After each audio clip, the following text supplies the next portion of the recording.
daigdigan.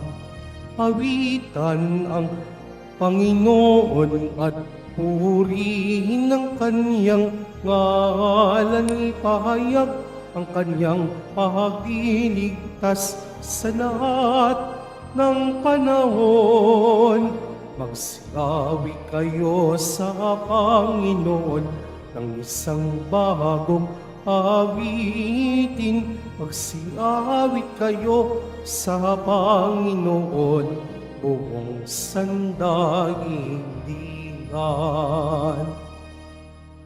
Sa ngalan ng Ama at ng Anak at ng Espiritu Santo, Amen. sumainyo ang Panginoon. At sumairin. Mga kapatid, aminin natin ang ating mga kasalanan upang tayo'y maging marapat gumanap sa banal na pagdiriwang.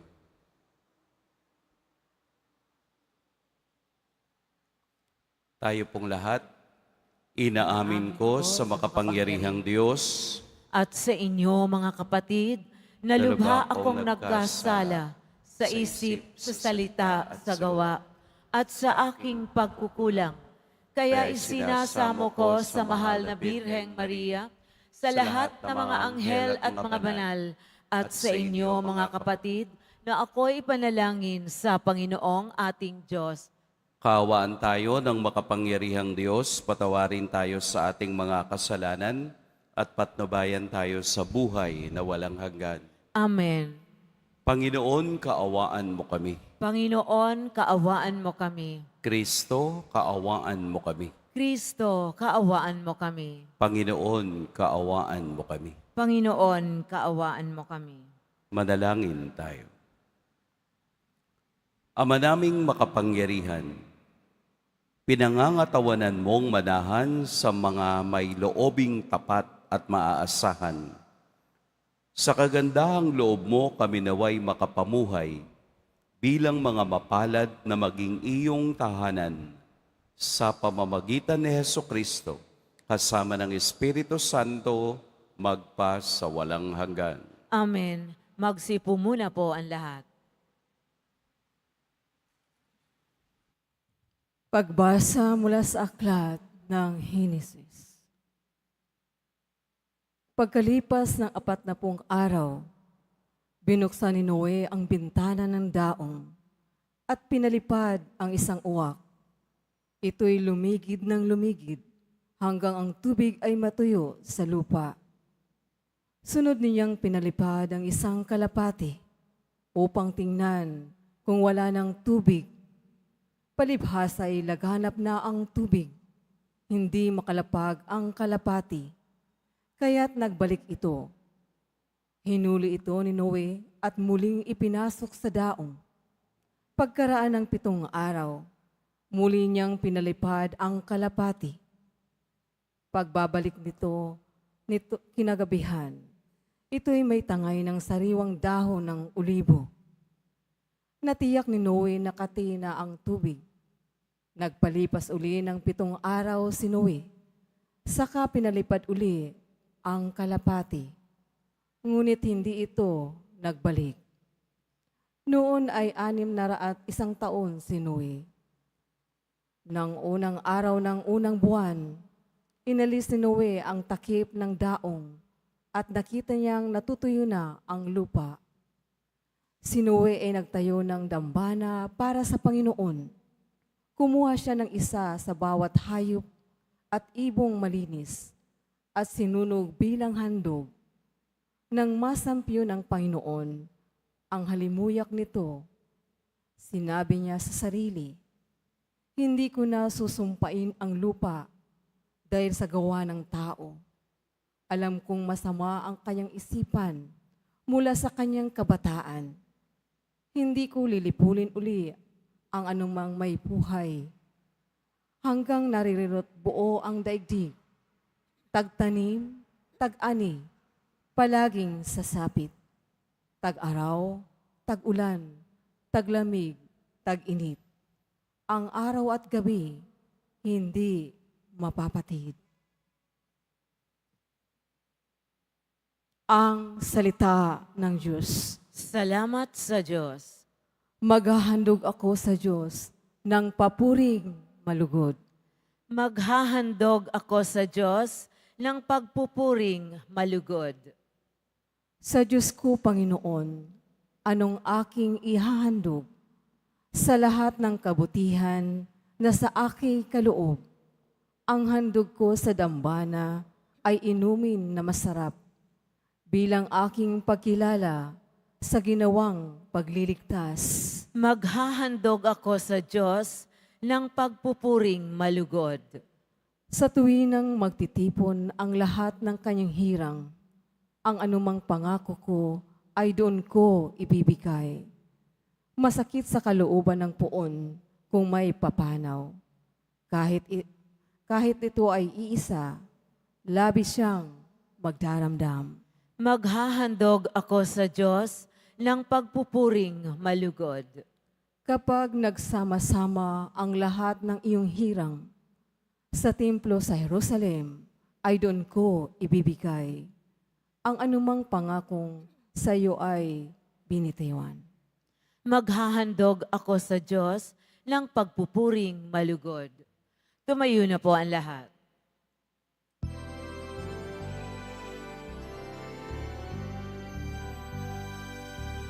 Hallelujah, Hallelujah, Hallelujah, Hallelujah.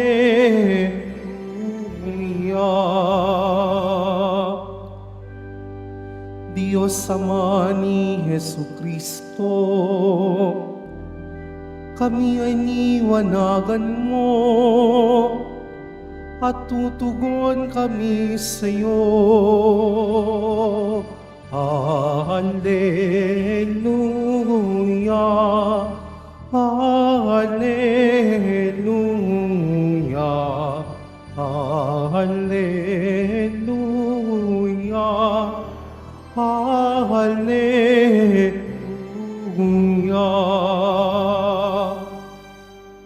Sumainyo ang Panginoon. At sumaiyo rin. Ang mabuting balita ng Panginoon ayon kay San Marcos. Papuri sa iyo, Panginoon. Noong panahong iyon, dumating sina Jesus at ang mga alagad sa Betsaida. Dinala kay Jesus ang ilang tao, ang isang bulag, at ipinamanhik na hipuin ito. Inakay niya ito sa labas ng bayan. Niluran sa mga mata, saka ipinatong ang kaniyang mga kamay. May nakikita ka na bang anuman? Tanong niya. Tumingin ang lalaki at ang wika. Nakakakita po ako ng mga taong lumalakad, ngunit sila'y parang punong kahoy. Muling hinipo ni Jesus ang mga mata ng bulag. Ito'y tuminging mabuti. Nanumbalik ang kaniyang paningin at malinaw na siyang nakita ang lahat. Sinabi sa kanya ni Jesus, "Umuwi ka na, huwag ka nang dumaan sa bayan." Mga kapatid, ang mabuting balita ng Panginoon. Pinupuri ka namin, Panginoong Heso Kristo. Magsiupo muna po tayong lahat. Magandang umaga po sa lahat. Pag-usapan po natin ngayong umaga, ngayong napakagandang araw ng Miyerkules, ang Ebanghelyo. Sakay lang po kayo upang makaunawa tayo ng gustong mensahe ng Diyos. Huwag tayong maiinip. Huwag tayong magmamadali para malinawan natin ang Ebanghelyo sa araw na ito. Una, ang lugar. Ang lugar ay Betsaida. Betsaida ang dating tirahan o bayan ng kanyang mga unang alagad bago pa sila lumipat sa Capernaum. Ibig sabihin, alam na nila ang pasikot-sikot sa lugar ng Betsaida. Ang Betsaida din ay isa sa mga bayang nabanggit ni Jesus na kawawa ka, Betsaida. Bakit? Dahil sa kabila ng maraming himalang ginawa ni Jesus doon, ang mga tao ay napakaliit ng pananampalataya. Ang ebanghelyo ngayon ay isa sa dalawang pangyayaring mayroong pinagaling si Jesus ng paningin.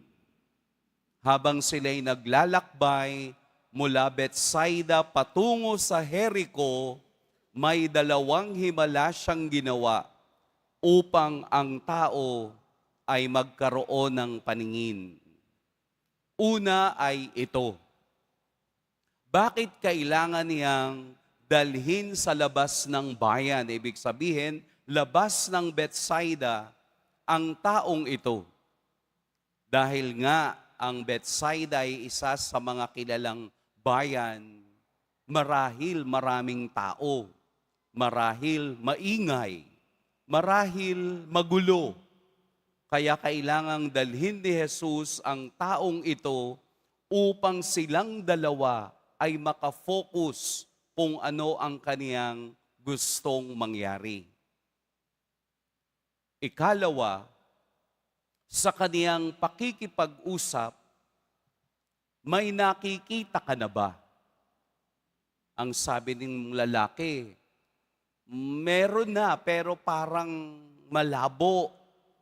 Para silang naglalakad na mga punong kahoy. Ibig sabihin talagang hindi pa malinaw. At sa ikalawang pagkakataon, muling hinipo ni Jesus at nakakita ng malinaw.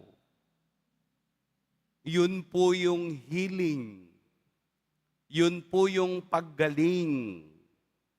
Ito ay proseso ng pananampalataya.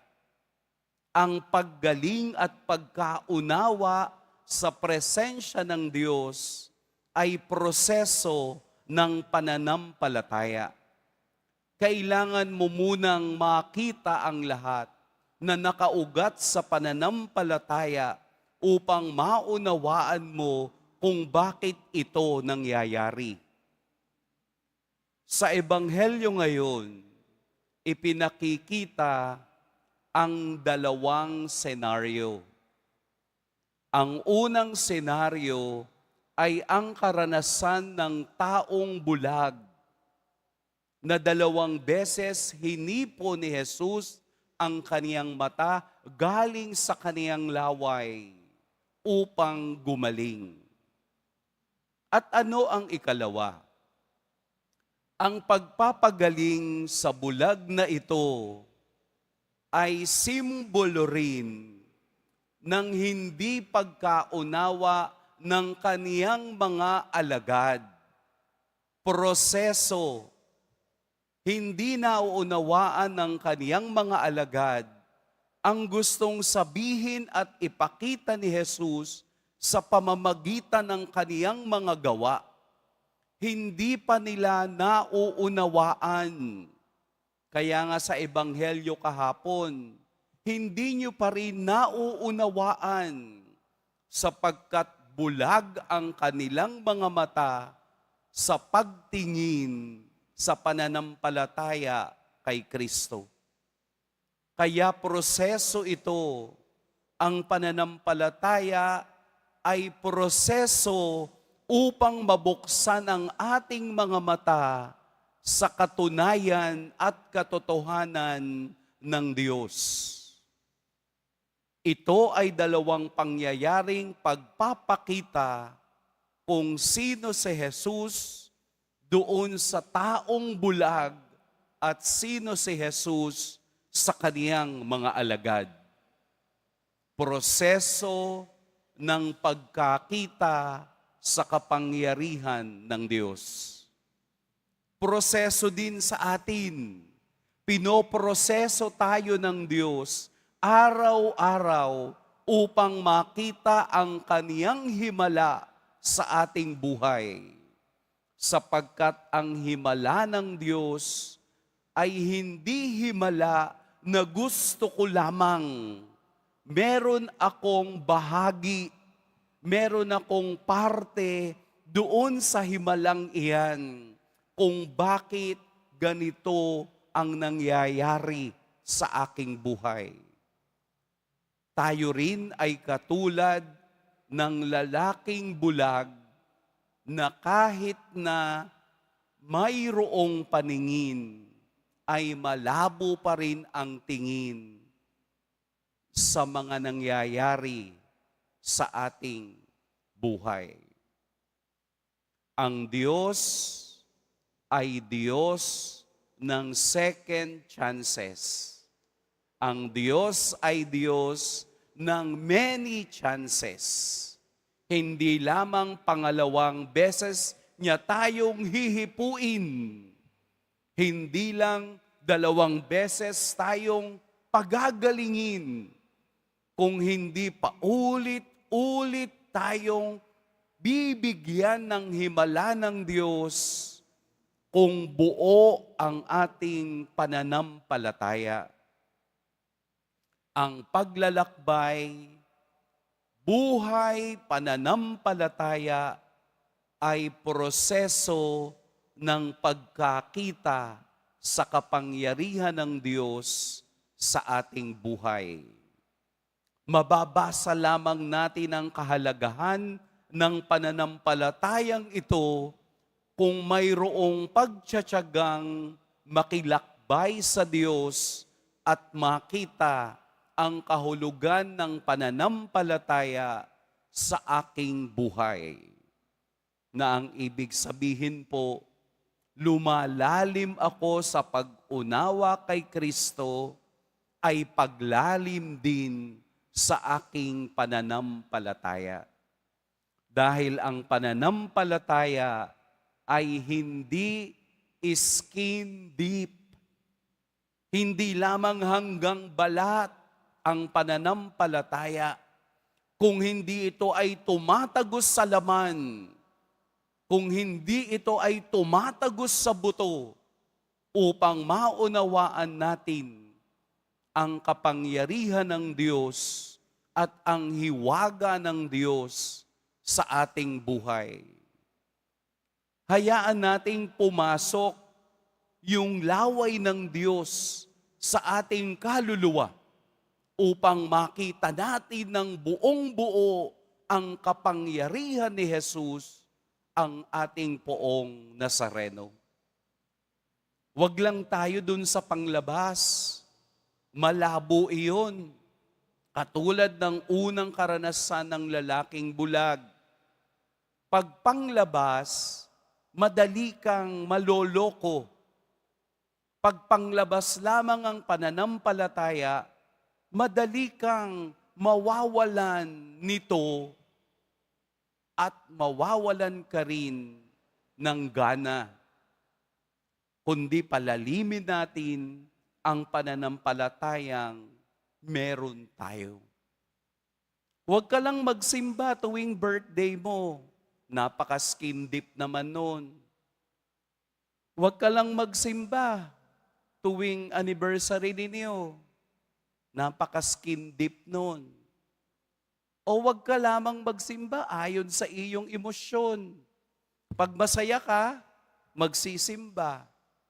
Kapag may daladalang problema, magsisimba. Yung bang parang hindi kasama sa paglalakbay ang Diyos? Yung bang parang ang Diyos ay nagiging kasangkapan lamang kung tayo'y may kailangan? Kaya nga proseso ang pananampalataya sa Diyos. Lalaliman natin ang pag-unawa kahit na sa kaniyang mga salita, hindi lamang panglabas ang ating pagkaunawa sa Diyos, kung hindi lumalalim ako dahil ang connection ko sa Diyos ay connection ng pag-ibig at connection ng walang hanggang awa niya sa akin. Yun po yung pananampalataya. Araw-araw po, tayo ay pinoproseso ng Diyos para lumalim ang pananampalatayang inilagay niya na sa atin, na tayo na lang ang bubuhay o papatay nito. Sayang ang butil, sayang ang inilagay ng Diyos na pananampalataya kung pagdating sa kaniyang usapin ng buhay at paglilingkod, nawawala ang kahulugan nito. Ito ang proseso ng hirap at sarap ng pagsunod sa Diyos. Tingnan natin ang ating mga sarili. Kung ang nakikita ba natin ay mga parang punong kahoy, ang tingin ba natin sa Nazaredo ay punong kahoy, ibig sabihin hindi malinaw. O ang tingin natin sa Kanya ay Diyos na nagsakripisyo para sa aking kasalanan. Lumalim ka. Hindi lamang yung binibili mong mga kwintas ang batayan ng pananampalataya. Lumalim ka sa Diyos. Tingnan mo ng mas mabuti ang Diyos. Tingnan mo ng mas maliwanag ang Diyos. Tingnan mo ng mas malalim ang Diyos. Para lumalim ka rin sa paglalakbay mo sa iyong buhay. Kaya tayo dinadala ni Jesus sa labas ng bayan upang magkaroon tayo ng pakikitungo sa Kanya one-on-one. Huwag niyo nang hayaang ang ibang tao ang magdikta sa inyo na magsimba tayo. Magsimba ka kahit mag-isa ka. Dahil iyon ang tawag ng Diyos upang Kaniyang hipuin ang mata ng ating pananampalataya. Huwag tayong magbulag-bulagan, baka tayo matuluyan. Pagpalain tayo ng poong may kapal.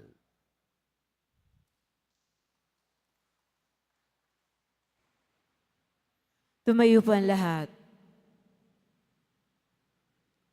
Minamahal kong mga kapatid, hilingin natin sa Diyos Ama na buksan ang ating mga mata upang makasunod tayo sa Kanya ng buong puso. Ama, punuin mo kami ng iyong liwanag. Ama, punuin mo kami ng iyong liwanag. Ang simbahan naway umunlad sa kanyang pagsisikap na dalhin ang liwanag sa mga nakararanas ng kadiliman sa kanilang buhay. Manalangin tayo. Ama, punuin mo kami ng iyong liwanag. Sa pamamagitan ng ating mabuting gawain, ang mga hinahamak, mga itinakwil, at mga walang nagmamahal sa ating lipunan, naway makaramdam ng pagkalinga ng Diyos sa kanilang buhay. Manalangin tayo. Ama, punuin mo kami ng iyong liwanag. Tayong lahat naway magkaroon ng matatag na pananalig kay Jesus na siyang nagbubukas ng ating paningin sa kagandahan ng kaharian ng Diyos. Manalangin tayo. Ama, punuin mo kami ng iyong liwanag. Ang mga may sakit at mga nagdurusa, naway makita at madama ang mapagmahal na presensya ng Diyos sa mga taong kumakalinga sa kanila. Manalangin tayo. Ama, punuin mo kami ng iyong liwanag. Ang ating mga yumaong kamag-anak at kaibigan, naway makatagpo ng walang maliw at walang hanggang kapahingahan. Manalangin tayo. Ama, punuin mo kami ng iyong liwanag. Sa ilang sandali ng katahimikan, ating ipanalangin ang iba pang mga pangangailangan ng ating pamayanan, gayon din namang intensyon na inaalay sa ating misa sa araw na ito. At isama na rin natin ang ating mga pansariling kahilingan. Manalangin tayo. Ama, punuin mo kami ng iyong liwanag. Ama naming nasa langit, punuin mo kami ng iyong pag-ibig at pawiin mo ang kadiliman sa aming buhay, upang mabuhay kami sa liwanag ng iyong anak na si Kristo. Hinihiling namin ito sa pamamagitan niya at ng Espiritu Santo. Amen.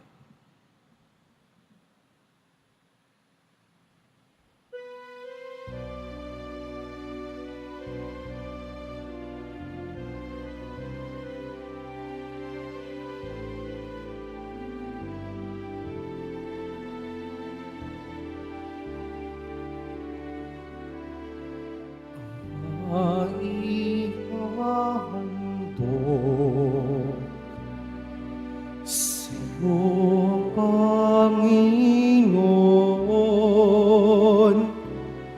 ay tinapay at alak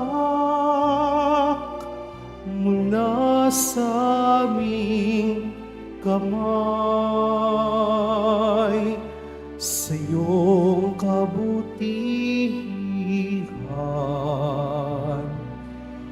aming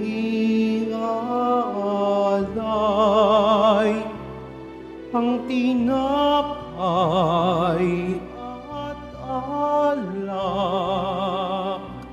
sa bisag ng aming buhay.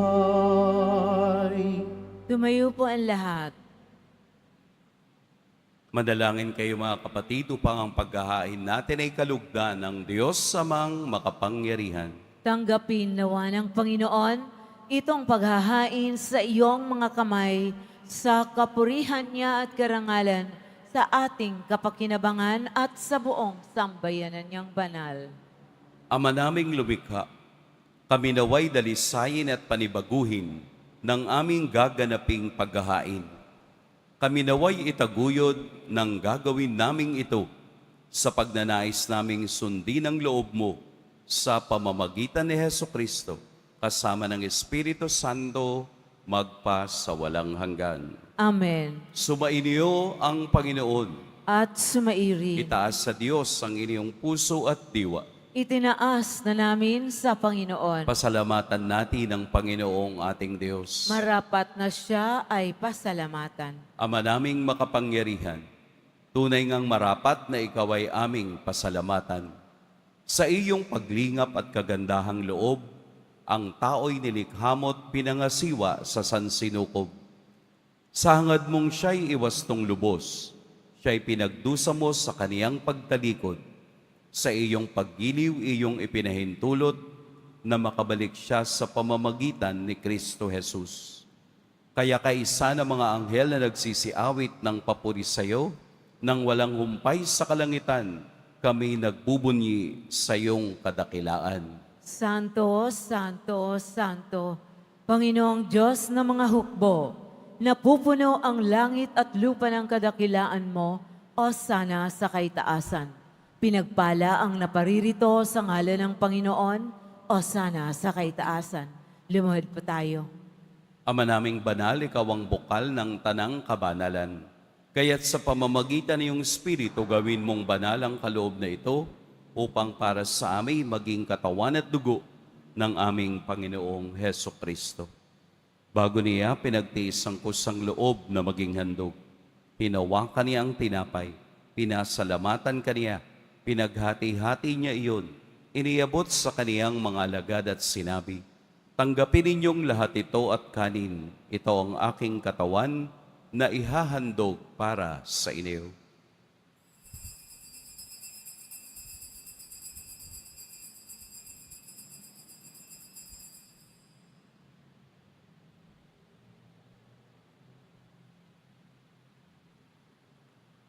Gayun din naman noong matapos ang hapunan, hinawakan niya ang kalis, muli kaniyang pinasalamatan, inabot niya ang kalis sa kaniyang mga alagad at sinabi, Tanggapin ninyong lahat ito at inumin. Ito ang kalis ng aking dugo, ng bago at walang hanggang tipan, ang aking dugo na ibubuhos para sa inyo at para sa lahat, sa ikapagpapatawad ng mga kasalanan. Gawin ninyo ito sa pag-alala sa akin.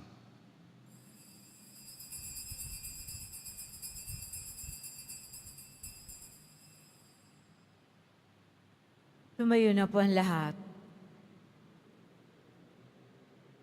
Ipagbunyi natin ang misteryo ng pananampalataya. Si Kristo'y namatay, si Kristo'y nabuhay, si Kristo'y babalik sa wakas ng panahon. Ama, ginagawa namin ngayon ang pag-alala sa pagkamatay at muling pagkabuhay ng iyong anak. Kaya't iniaalay namin sa iyo ang tinapay na nagbibigay buhay at ang kalis na nagkakaloob ng kaligtasan. Kami nagpapasalamat dahil kami iyong minarapat na tumayo sa harap mo para maglingkod sa iyo. Isinasamo namin kaming magsasalo-salo sa katawan at dugo ni Kristo ay mabuklod sa pagkakaisa sa pamamagitan ng Espiritu Santo. Ama, lingapin mo ang iyong simbahang laganap sa buong daigdig.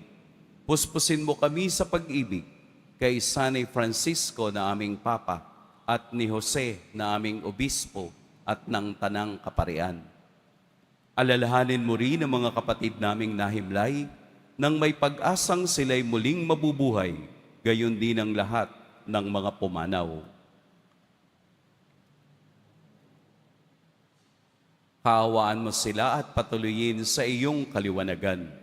Kaawaan mo at pagintapating kaming lahat na makasalo sa iyong buhay na walang wakas.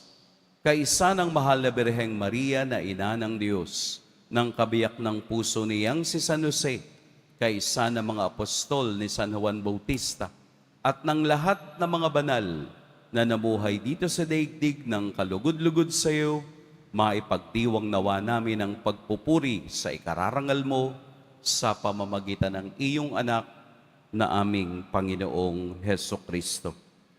Sa pamamagitan ni Kristo, kasama niya at sa Kaniya, ang lahat ng parangal at papuri sa iyo, Diyos, Amang makapangyarihan, kasama ng Espiritu Santo, magpa sa walang hanggan. Amen. Sa tagubilin ng nakagagaling na utos at sa turo ni Jesus na Panginoon natin at Diyos, ipahayag natin ng lakas loob. Ama namin, Sumasalangit ka, sambahin ang ngalan mo, mapasa amin ang kaharian mo, sundin ang ang loob loob mo dito sa lupa para ng sa langit. Bigyan mo kami ngayon ng aming kakanin sa araw-araw at patawarin mo kami sa aming mga sala para ng pagpapatawad namin sa nagkakasala sa amin. At huwag mo kaming ipahintulot sa tukso at iadya mo kami sa lahat ng masama. Hinihiling namin kami iadya sa lahat ng masama. Pagkalooban ng kapayapaan araw-araw, iligtas sa kasalanan at ilayo sa lahat ng kapahamakan. Samantalang aming pinananabikan ang dakilang araw ng pagpapahayag ng tagapagligtas naming si Hesukristo. Sapagkat iyo ang kaharian at ang kapangyarihan at ang kapurihan magpakailanman. Amen. Panginoong Hesukristo, sinabi mo sa iyong mga apostol, kapayapaan ang iniiwan ko sa inyo, ang aking kapayapaan ang ibinibigay ko sa inyo. Tunghayad mo ang aming pananampalataya at huwag ang aming pagkakasala. Pagkalooban mo kami ng kapayapaan at pagkakaisa ayon sa iyong kalooban, kasama ng Espiritu Santo, magpa sa walang hanggan. Amen. Ang kapayapaan ng Panginoon naway laging sumainiyong lahat. At sumaiyo rin. Magbigayan kayo ng kapayapaan sa isa't isa. Peace. Kordero ng Diyos na nag-aalis ng mga kasalanan ng sanlibutan, maawa ka sa amin. Kordero ng Diyos na nag-aalis ng mga kasalanan ng sanlibutan, maawa ka sa amin. Kordero ng Diyos na nag-aalis ng mga kasalanan ng sanlibutan, ipagkaloob mo sa amin ang kapayapaan. Lumuhod po ang lahat. Ito ang kordero ng Diyos, ito ang nag-aalis ng kasalanan ng sanlibutan. Mapapalad ang inaanyayahan sa kaniyang piging. Panginoon, hindi ako karapat-dapat magpagpatuloy sa iyo, ngunit sa isang salita mo lamang ay gagaling na ako.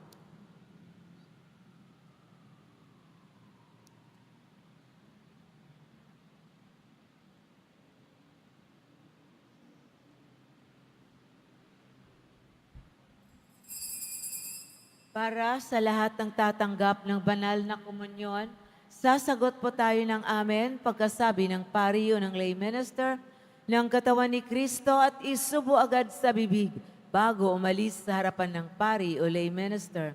Sumunod po tayo.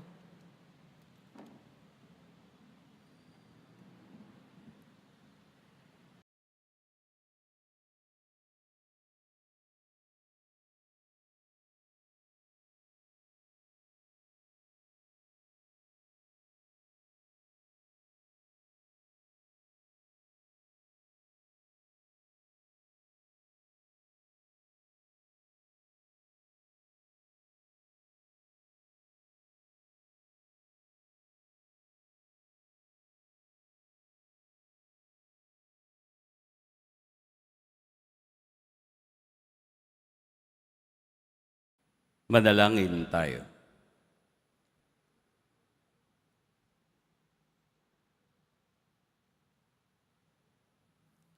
Ama naming mapagmahal, kaming pinapagsalo mo sa banal na pakikinabang, ay gawin mong laging manabik na pagsaluhan ang kaloob mong ito sa aming ikabubuhay sa pamamagitan ni Hesukristo kasama ng Espiritu Santo magpa sa walang hanggan. Amen.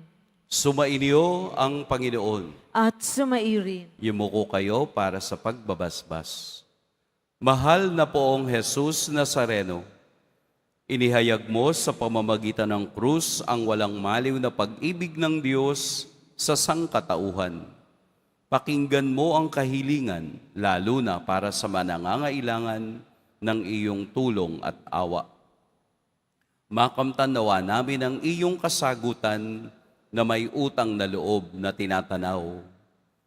Basbasan din po ninyo itong mga imahen at dasalan upang lalo kaming manalangin at magtiwala. Sa pamamagitan ng bendisyon na ito, naway lalo kaming maging mapaglingkod, masunurin at tapat sa iyo na aming maluwalhating Panginoon magpa sa walang hanggan. Amen. At pagpalain kayo ng makapangyarihan at mapagmahal na Diyos, ang Ama at Anak at Espiritu Santo. Amen. Pumayo kayong taglayang kapayapaan ng poong Jesus Nazareno. Salamat sa Diyos.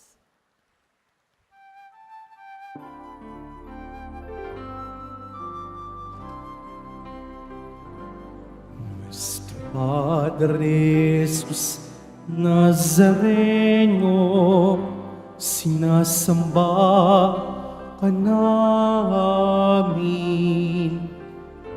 Pinipintuho ka namin. Aral mo ang aming buhay at kaligtasan. Nuestro Padre Jesus Nazareno, ligtas mo kami sa kasalanan. Ang krus mong kinamatayan ay sagisag ng aming kaligtasan. Nuestro Padre Jesus Nazareno, dinarangal ka namin. Nuestro Padre Jesus Nazareno, niluwalhati ka namin. Nuestro Padre Jesus Nazareno, dinarangal ka namin. Nuestro Padre Jesus Nazareno, niluluwalhati namin.